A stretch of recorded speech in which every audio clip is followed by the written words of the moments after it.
Hello, my brothers and sisters. What did you just see? What did your eyes just behold? Tell me what you thought you saw. Someone walk into a kitchen, walk in front of the refrigerator, open up the door, and just stand there and look. Walk into the kitchen, walk in front of the refrigerator, open up the door, and just stand there and look. How many times has this happened at your house, and your house, and your house, and your house, and my house, where someone walks into the kitchen, stands in front of the refrigerator, opens up the door, and just stands there? This is another edition of Conversations with Mable, your princess of poetry and praise. And I have a number of questions I want to ask you, and you about things that I thought about, and I said, why does this happen? Why do folks walk into your kitchen, stand in front of the refrigerator, open up the door, and just look into the refrigerator? Why does that happen? Please tell me why. Here's another question.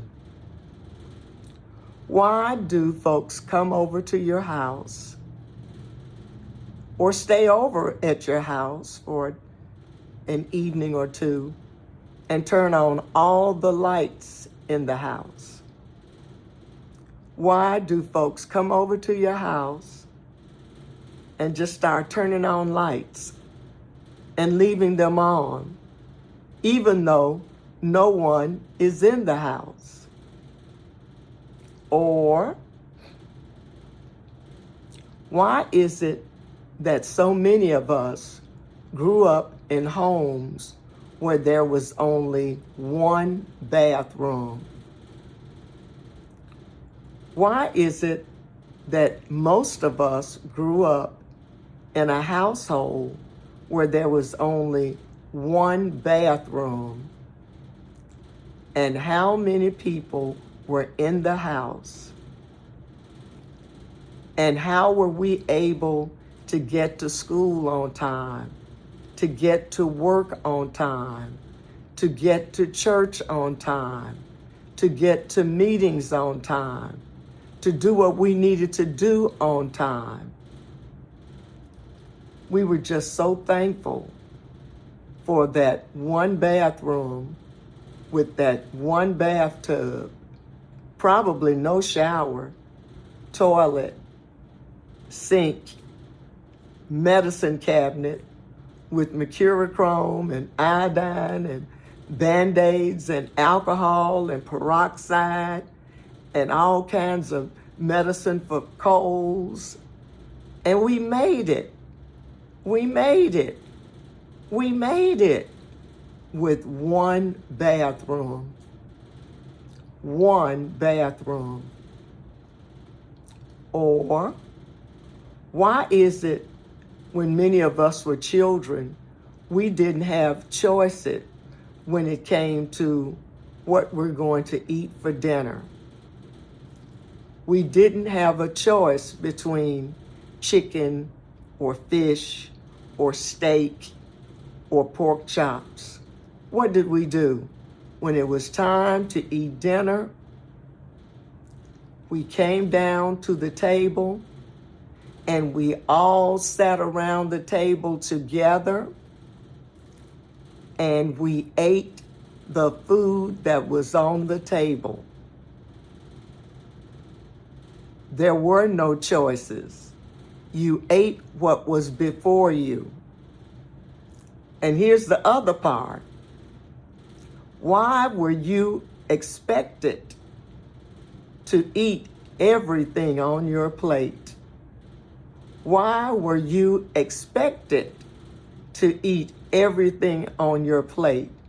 In other words, your folks told you, I want you to clean your plate because there are some starving children halfway around the world with big tummies and little legs and arms, and they're hungry and they're starving, and I want you to appreciate the food that you have in front of you.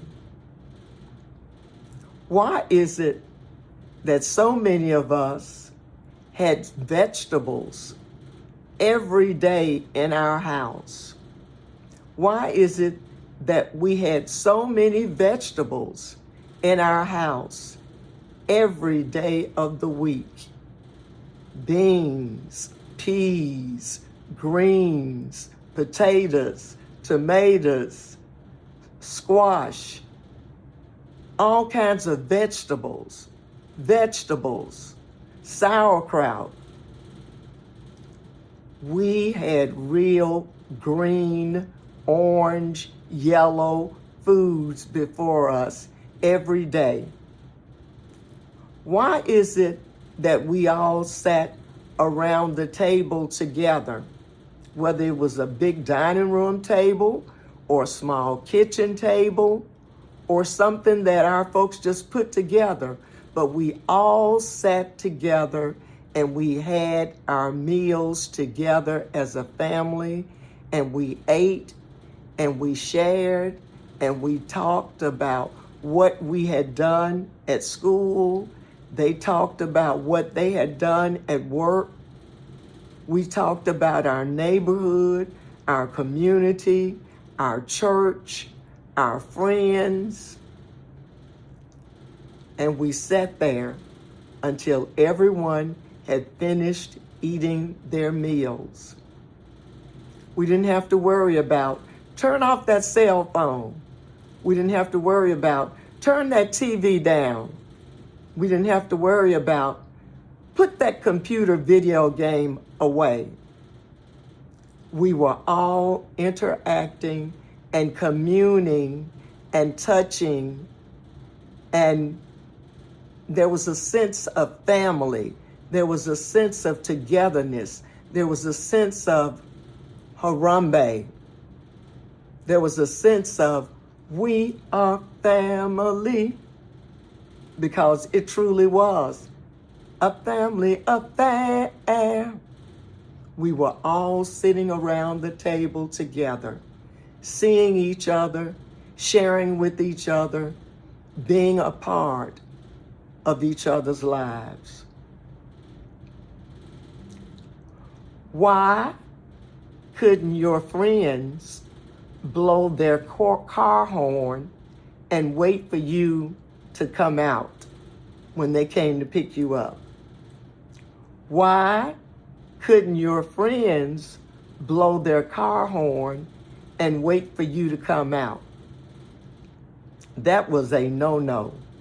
That was just not in the book of do's and don'ts. If you wanted to show that you had some manners and that you knew how to act in front of grown-ups and everybody, you knew that your friends would drive up in their car, get out of their car, walk up to your door, knock on your door, and speak to your parents, greet your parents. Your parents would invite you to come in the house, and then that young man or that young lady would come in and meet the family. And what was the first question that most of your folks would say? Baby, who your folks? Who your people? That was it. Who your people? Who your people? What church you go to? What school you go to? What grade are you in? Do you make the honor roll? Are you a pretty good student? Are you an athlete? What kinds of things do you like to do? Tell me something about yourself. What do you want to do when you grow up? How are you going to make a living? What's important to you? What do you do on the weekends? And this was the ringer. This was the question, especially the older I got, the more I realized this was the ringer question. And if a young man didn't answer this question right, usually my grandmother would say, he doesn't need to come back over here anymore. Dear would always say, baby, tell me about your mama and your daddy and your grandparents. And then she'd say, what's something that you've done for your mama lately? Or what did you buy for your mama not too long ago? Or what have you done for your mother maybe in the last couple of weeks? By asking a young man especially what he had done for his mother, what he had bought his mother, how he felt about his mother, determined whether or not that young man was going to come back over to our house again. Because my grandmother said, if a young man takes care of his mother, if a young man is concerned about his mother, if a young man buys something for his mother, and I'm not talking about anything big, I'm talking about little things, just to show that he cared about his mother. But my grandmother said, if a young man takes care of his mother and is concerned about his mother and buys something for his mother, then he'll buy something for you. And she didn't mean anything big. A lot of times it didn't even have to be anything that was bought. It could have been something that maybe he made. I remember my husband, before we got married, he made my AKA paddle.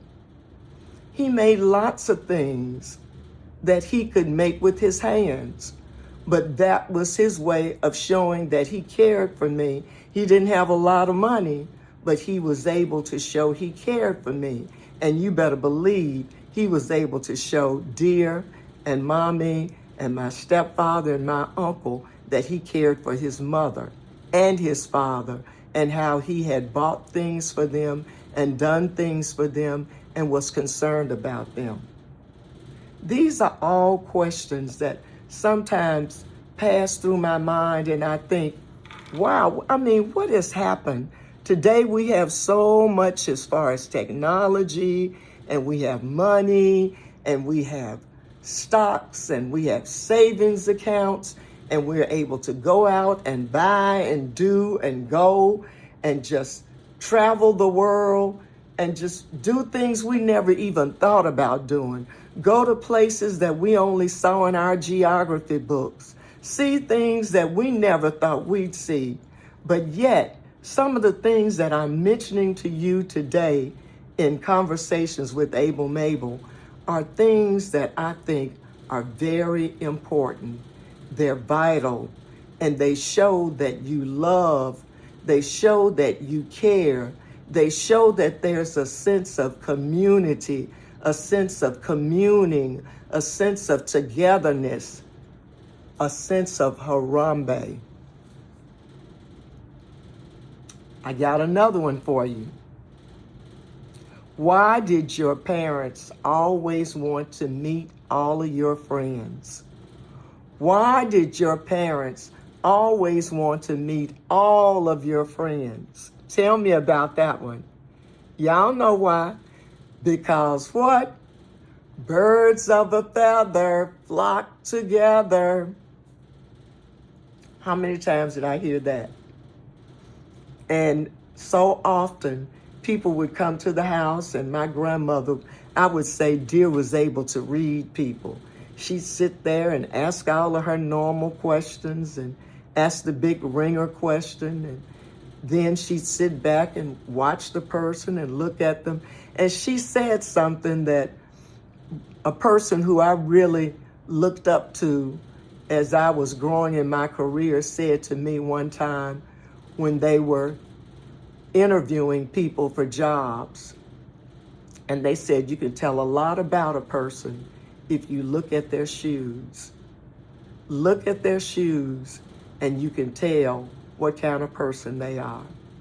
And my grandmother would look my friends up and down and all around. And if the skirts were too tight or the pants were too short or something was kind of dingy or dirty or wrinkly, or especially if the shoes weren't, shiny or at least buffed up, and Dear picked up on that.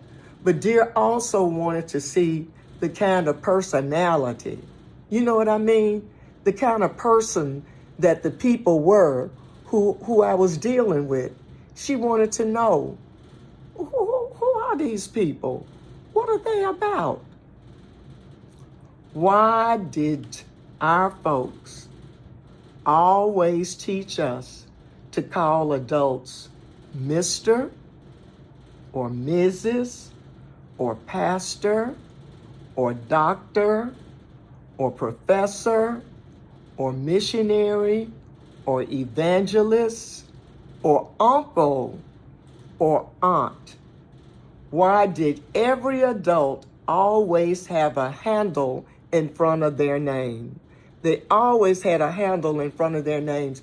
And we taught our boys as they were growing up. They had so many uncles and aunts because if they didn't call them brother or sister or deacon or pastor, oftentimes in our church, they called them uncle or aunt. They always had to have a handle, Mr. or Mrs. And that was a sign of respect. That was a sign that I appreciate you. I look up to you. You are my role model. You're somebody I want to grow up and be like when I get to be an adult. And I'm going to do all I can to show my respect for you. So therefore, I'm going to call you not what my mama might call you, not what my daddy might call you, not what your friends or your sisters or brothers might call you, but I'm going to always call you Aunt Mary, Uncle Johnny, Reverend Smith, Dr. Brown, Professor Henderson. You see what I'm saying? You always gave an adult a handle. Along with that handle, we said the magic words. And who knows what the magic words were? Please and thank you. Please and thank you. Remember that game we used to play? Mother, may I? And then when Mother, may I said, yes, you may I take 2 baby steps? And then you took the 2 baby steps. Mother, may I? Please, thank you. Please, thank you. Please, thank you. Magic words that today so often people just act like they've never heard them, or they just act like they're not even words anymore. But they're magic words, and they stand out, and they will make you stand out, and they will make you seem like you're taller than what you really are, and make you seem like you are respectable, decent, well-mannered young lady and young man. And that's what you want to be. Here's something else. Why did you answer every adult with yes, sir, no, sir, yes, ma'am, no, ma'am? And I even did that with my bosses. And I've had bosses who were younger than me, who were half my age, and I still said, yes, sir. No, sir. Yes, ma'am. No, ma'am. And they would say, Miss Mable, you don't have to do that. You don't have to. And I said, I'm showing how I feel about you. I'm showing how I understand where you are on the hierarchy and how I report to you, how you're my boss, you're my supervisor, you're my leader, and I look up to you, and I'm going to respect you, and I'm going to always say, yes, sir. Yes, ma'am. No, sir. No, ma'am. RESPECT, find out what it means to me. RESPECT, take care of TCB. Aretha Franklin was right. Respect. Respect in a relationship with your boyfriend, your girlfriend. Respect in your marriage with your spouse. Respect with your children. Respect with older people. Respect with your teachers. Respect with adults. Respect with people who you go and you end up buying something from them at a store. You show them respect. You say, thank you. Please show me this size instead of this size. Thank you for showing me different colors of these shoes. You have to show respect. That is what life is all about. Why did your parents always have a relationship with all of your best friends' parents? Now, this was a hard one for me to finally learn. Why did our parents have a good relationship, a talking relationship, a telephone relationship with each other? Number one, so they could keep up with us. Number two, so they would know what we were doing. And number three, it was important for the birds of a feather who flock together to know the mama bear, the papa bear down the street that was raising the children that were coming to our house, or for my parents to know about the parents where I was going to visit. It was all about knowing our community, knowing our extended family, knowing who we were associating with. And that said so much about your future, your goals, your attitudes, your manners, what you would do, what you wouldn't do, what you think about before you did something crazy. You always, always, always think about the people who you associate with, people who you call your real friends, your chummy friends, your peeps, your forever friends. Those are folks that you can trust, folks that you love, folks you respect, but folks who you also can learn from. People who can also rub off on you good things, good manners, good attitudes. That's what life and growing up is all about.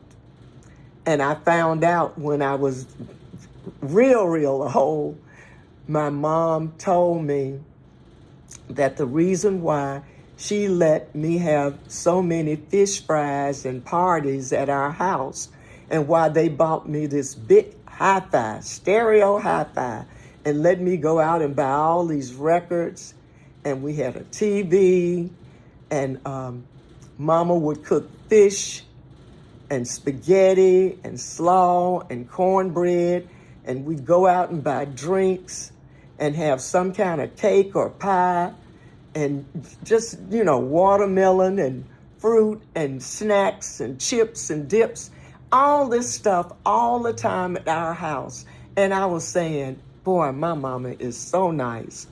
But what I didn't know until later on when we became adults was that while we were in the front room, we didn't have a den, we didn't have a playroom, we didn't have a social room. We had a front room and we had bedrooms. And while we were in the front room, my mama and my stepfather were in the bedroom, but my mama was on the phone talking to many and most of the people that were at the party, letting their parents know, yeah, they're in there, they're playing the music. The music is a little loud, but that's okay. And their parents knew when it was time to come to pick them up. And their parents knew where they were. And their parents knew my mother and stepfather. And their parents knew my mama wasn't no joke and she wasn't going to be playing. And if folks didn't act right, she would send you home, call your parents, or put you in her little Chevy Impala. And she drove slow, but she knew how to get everybody home. She might be driving 25 miles an hour, but she'd take you home, knock on the door, and tell your mama, I brought them home because they didn't know how to act right. And those are the kind of parents that we had. They made us act right, and they put in us that whole spirit of, I need to do the right thing. And as we got older, we knew that we needed to do the right thing because no matter where we went in the neighborhood, everybody was like our parents, and everybody's mama could spank us, and everybody's daddy could chastise us, and everybody's auntie and uncle could demand that we act right. Why? Why? Why? I hope you smiled as I went through these whys with you. Conversations with Mable, brought to you by Amen Communications Incorporated. We provide dollars for scholars so students can get a diploma, a degree, certificate, a license. We help students pursue their dreams and their careers. Thanks for joining us. See you next time. God bless you.